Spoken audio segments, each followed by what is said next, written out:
In 1962, a traditional clothing teacher named Sen Sensei received a question that would change the way she taught for the rest of her life. A Western student, frustrated, asked her, "Why do your clothes always look so right, even when they're so simple? Mine, full of details, never look like that."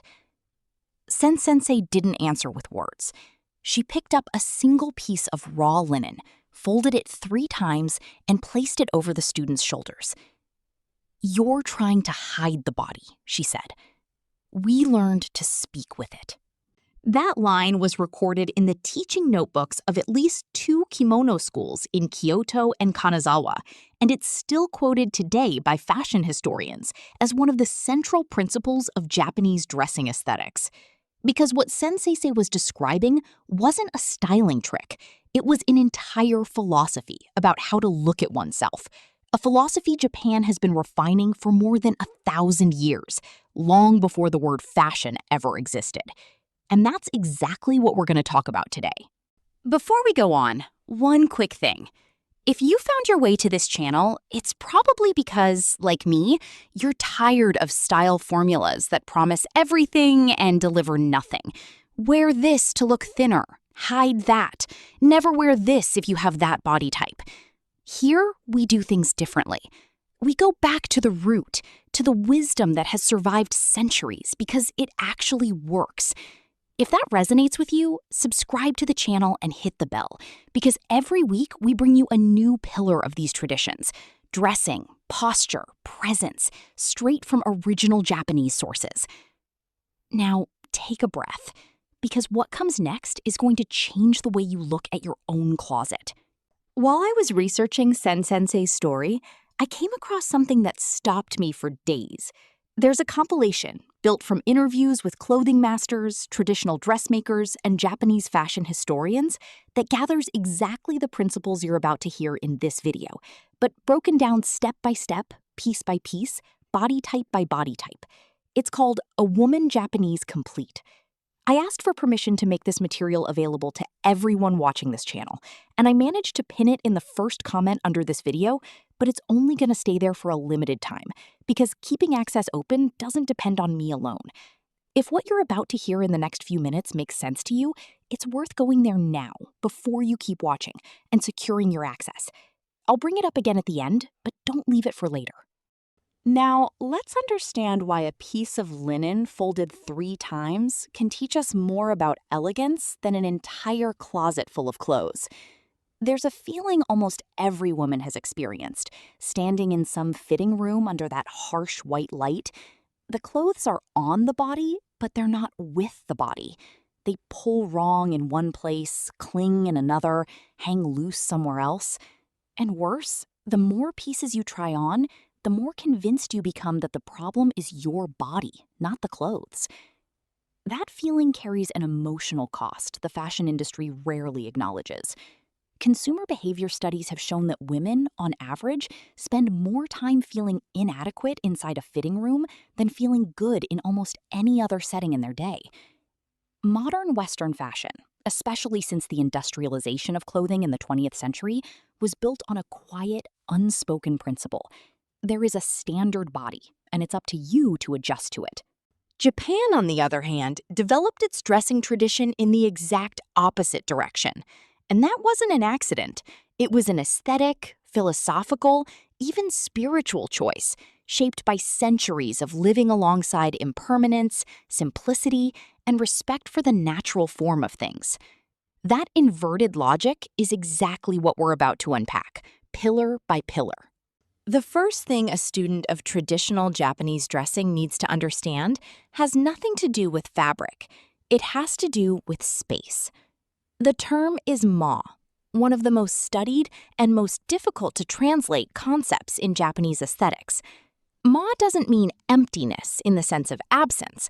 It means the interval with purpose, the space that exists between two things, and that, paradoxically, is what gives meaning to both. In traditional Japanese music, ma is the silence between the notes. In architecture, it's the gap between the shoji screens that organizes the light throughout an entire house. And in clothing, Ma is the distance the fabric maintains from the body.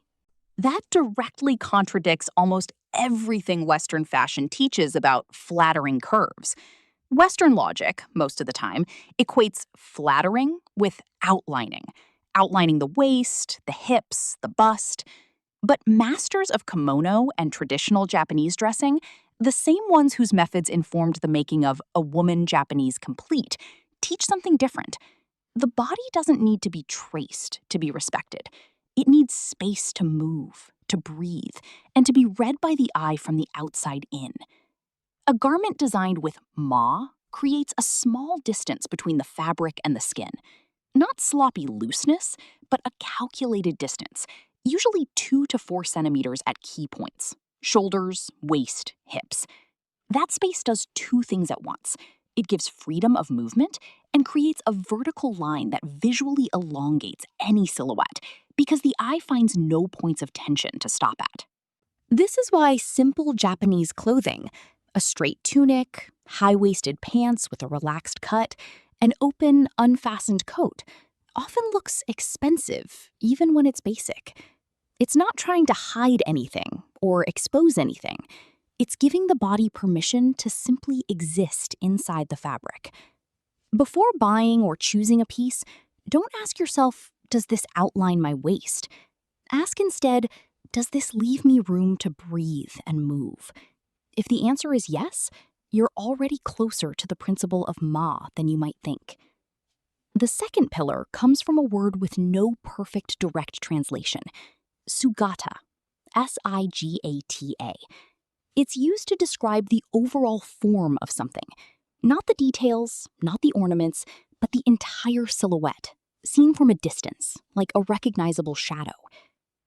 In Japanese martial arts, Sugata is used to describe a practitioner's posture before they even attack or defend, because it's said an experienced master can gauge someone's skill level just from how their body occupies space, before any movement at all.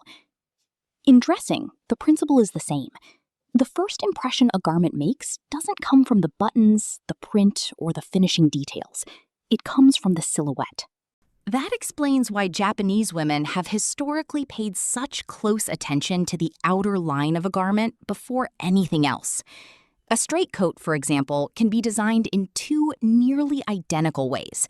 But if the hem ends exactly at the narrowest point of the leg, the entire sugata changes. The silhouette gains proportion, elongation, balance. A single centimeter of difference in a sleeve's length can completely alter the shape being told by the dressed body. This is one of the reasons why simple clothing in Japan is rarely simple by accident.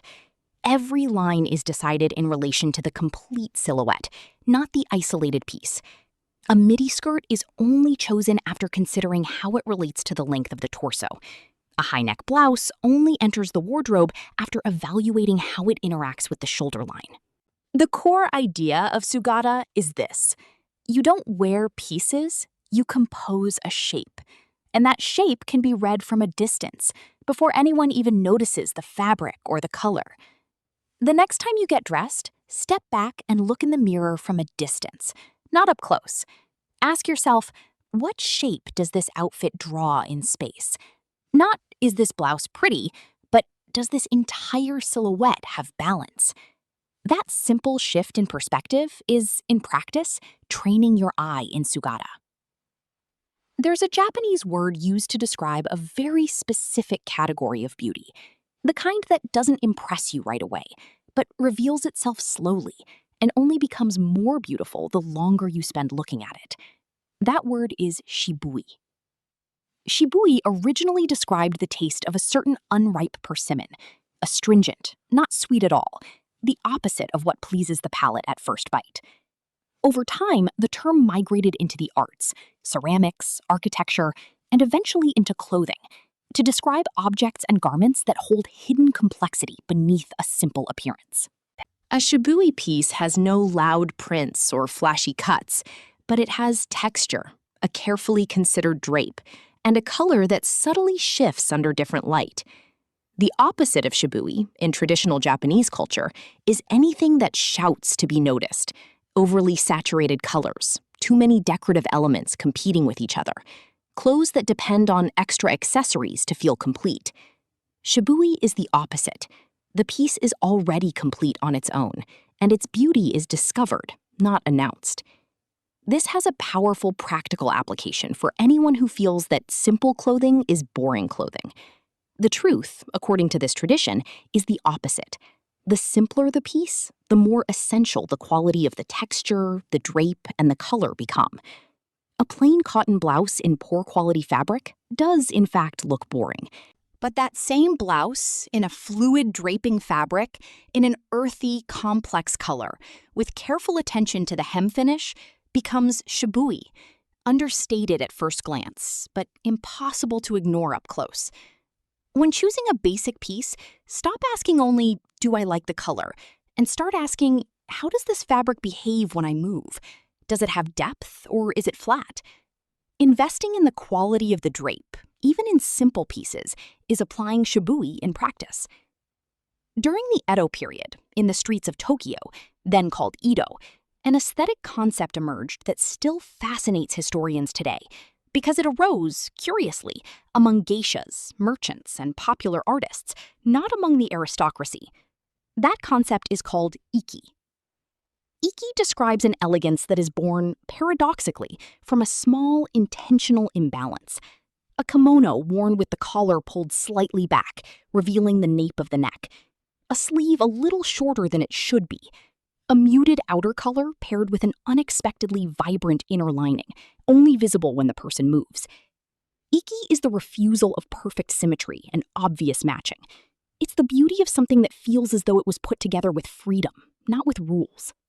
This is radically different from the style rules logic that dominates so much Western fashion content, full of rigid formulas like always match this color with that color, or never mix this print with that other one.